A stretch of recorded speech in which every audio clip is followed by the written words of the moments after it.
Electricity, sinabi sa dyan. Ayun, din gipiyong sa dyan. Ba, wala siya gima. Ba, niya na tigulat yung mama ko yan. Mama, dahil. Ba,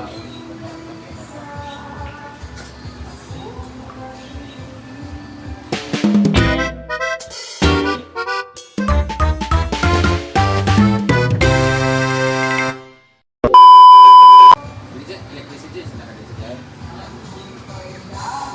Ayun, din gipiyong sa dyan. Ba, wala siya gima. Ba, niya na tigulat yung mama ko yan. Mama, dahil. Ba,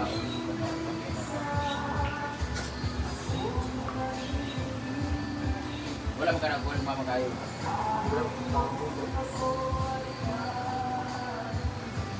Hindi ako sa'yo kutabi. Dawat na kita niya kayo. Kung nanay, yun ang dawa ko.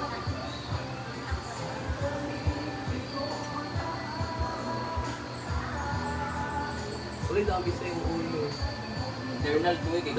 Dugan, kuan, kanto. Lakuan ko sa motor ang ilang kuan. Dili ko ka nang ito ba kayo suka nga dugo, diba? Kaya sa video ba ni J-Ford, kulog man siya, ang papa man pero na dugo kayo. Sa ulo, wapit ko kagabi, tanang wala sa naong. Pag ito, dinigit ang impact niya, Fred. Wala man, yan, tingin ra na bali, o dinira ang, wala sa kamot. Wala po sa naong, wala yung pamot.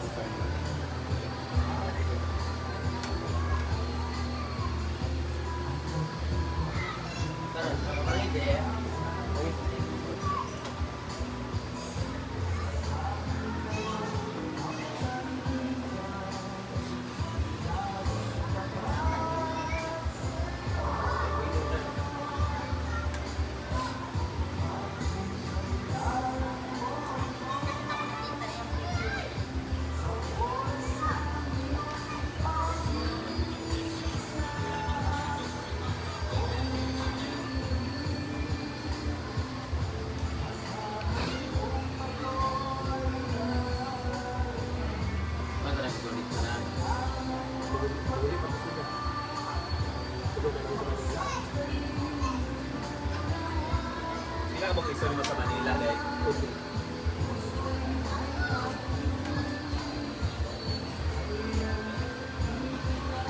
makatay lang mga ako parang gagawin sa kumpapa hindi ko may ilang ito sa parang Soviet ito na ang sumakita eh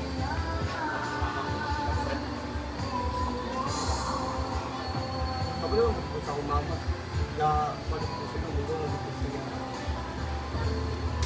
history na siya nga, duwato na po. Wala na kay makatulog yung magtarungan eh. Hindi siya natulog kayo, hindi kailangan maglagay ang anak ba? Makatulog yung kuhan eh. Wala na yung iba't lunod. Diyan po yung Gorgulso, o nakaisa, di ba? Ang gulo sa kanya. Siya ka mga iba.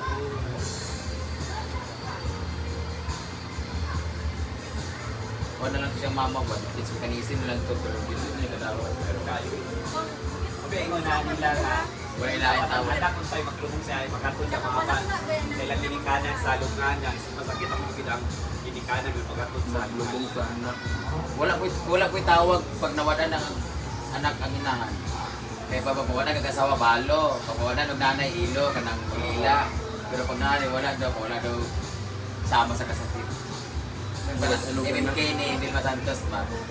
lagi kong mawala ng pagbalo Well, di ba? Pag yung asawa mamatay, balo ka. Pag nawalan ka ng magulang, ilo o lila. Pero pag ikaw mawalan ng anak, sa daw tawag, wala daw tawag na tumis ka sa akin. Wala tawag ka, di ba? Uy, tawag bitaw nga mga tiyan kung anak. Di ba? Munang sakit.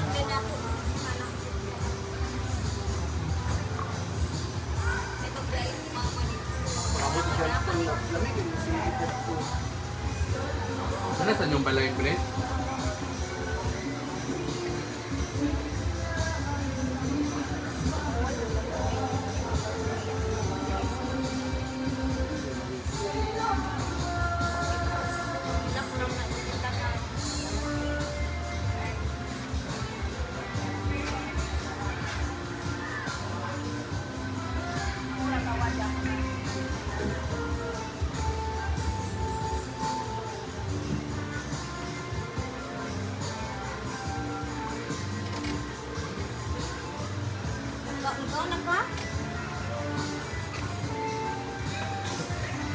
Yung sa mga kakaon. Lailak ba ito makakita? Sakit gani siya siya. How much more ang mama? Ang feeling sa mama sa iyang Ano ba na? labi ng kinamanguran. Kung beta nga ang kinamanguran, pinakapalangga yun sa tanan. Yado po ito nga bata kaya tungod sa basketball. Kaya na po sa kalibutan. 21 bata pa kayo.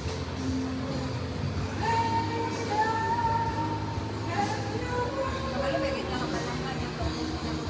Asa gihaya Brent sa takong balay.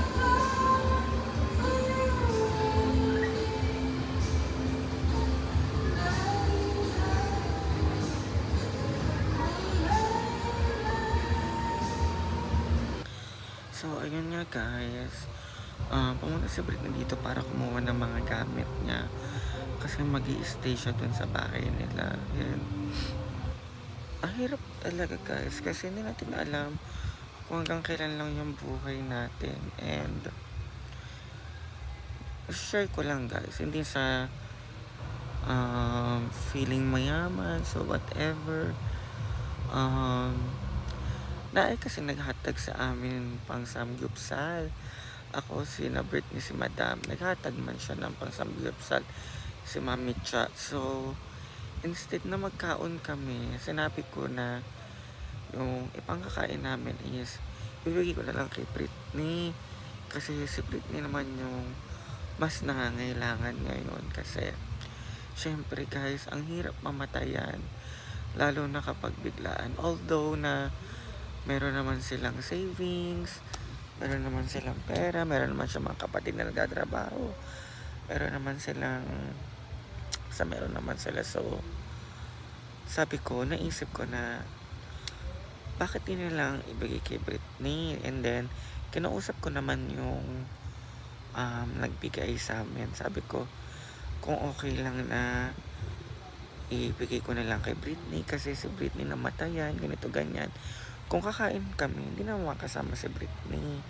So, kahit hindi pa nakakapag-decide yung nagbigay, ihatag na ako kay Britney.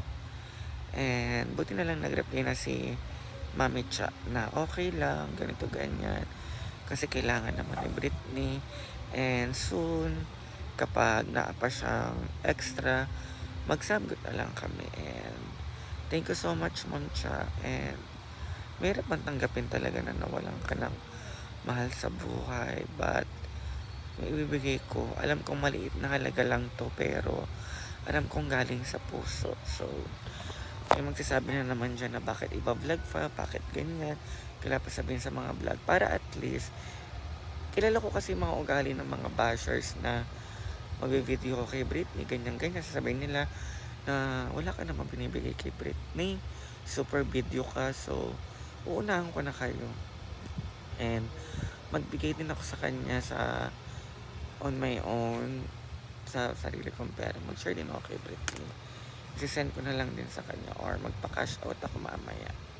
Kasi hindi na ako nagka-cash guys. Kasi takot ako mawala ng pera. Kasi pinaghirapan ko yung pera ko, so mawawala na lang. Kaya basta ba guys, maraming salamat guys. And sa lahat ng gusto pong mag-help for Britney, pwede kayong mag-message sa kanya through her page na Britney to Life. Britney to Life yung kanyang Facebook page. And makikita nyo naman yung kanyang page kapag nag-scroll kayo sa page ko. Makikita nyo yung page niya kasi sinishare ko yung mga videos niya. So, for now, thank you so much in advance para sa mga mag-help pa kay Britney. And ang hirap talaga natin ang buhay natin kasi hindi natin alam kung hanggang kailan lang tayo. So enjoy your life and live your life to the fullest. Ika nga nila. Kaya lagi tayong mag-iingat. Gawin natin makabuluhan ang buhay natin kasi hindi natin alam kung susunod na araw, mamaya, makalawa, hindi na natin alam kung pata. So, thank you so much. And sinabihan ko naman na si Britney kanina na magpakatatag ka. Kaya mo yan, umiyak ka, ilabas mo yan kasi masakit talaga yan. Kasi ayun yung kakagraduate lang na pinost ni Britney nung nakaraan. Kakagraduate lang ng kapatid niya. Kaya ayun. God bless you all. Mag-iingat po kayo. God bless you all. Bye!